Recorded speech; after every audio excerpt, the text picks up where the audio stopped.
Hello everyone, I represent Olabam's Creations, and today I want to show us how to make this simple flared dress for a 12-month-old baby. If this is what you are interested in, just take calm as we go into the cutting and sewing of this beautiful flared dress. Don't forget to like, share and subscribe to my channel.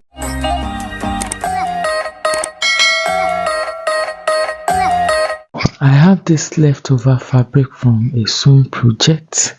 The material is a little less than a trouser, so I thought to just make something nice for my little niece. I first folded into 2 along the yardage, and it gave me a total length of 21.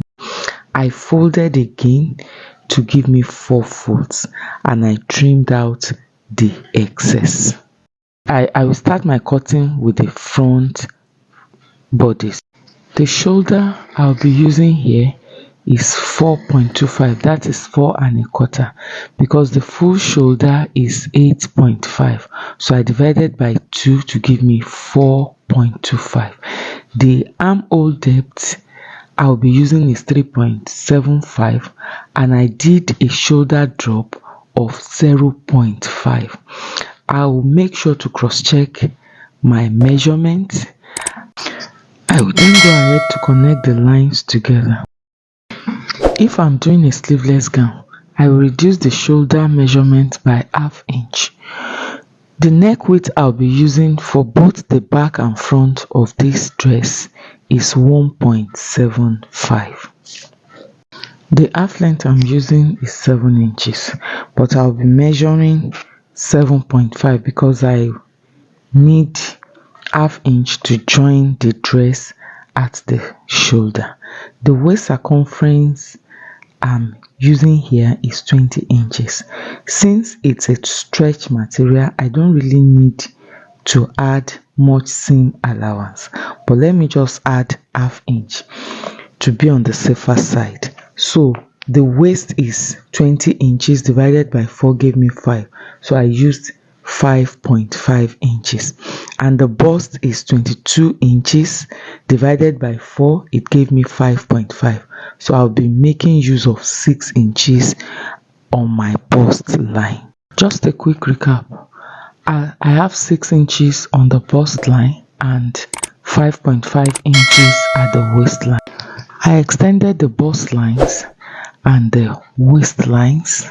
I linked the points at both the bust and the waist lines together with a straight line. I also have a pattern for a 12-month-old baby on the channel. I'll do well to drop the link in the description box. If you have the armhole curve, feel free to use it.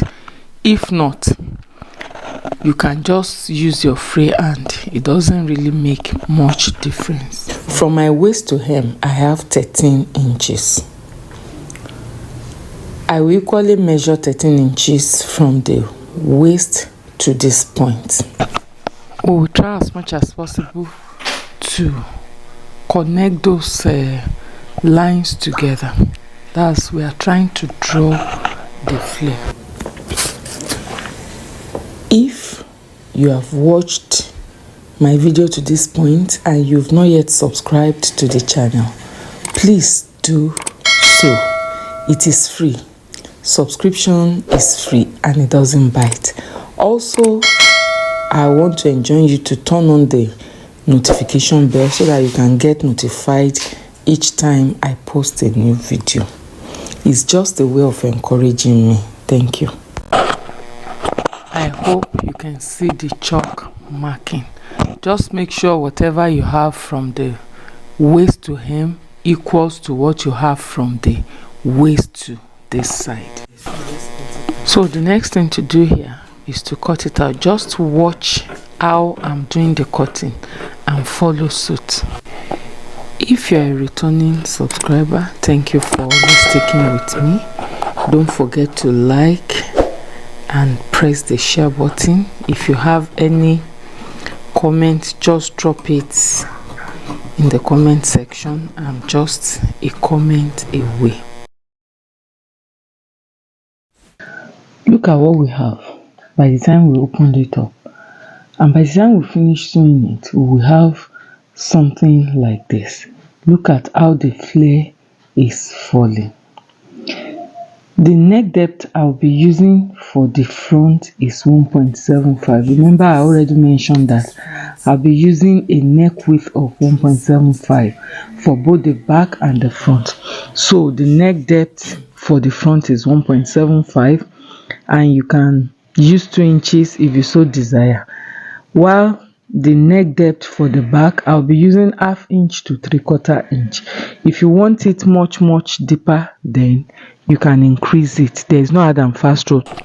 I just discovered that my camera actually stopped working while I was recording, so I lost that clip of when I was cutting the neck depth.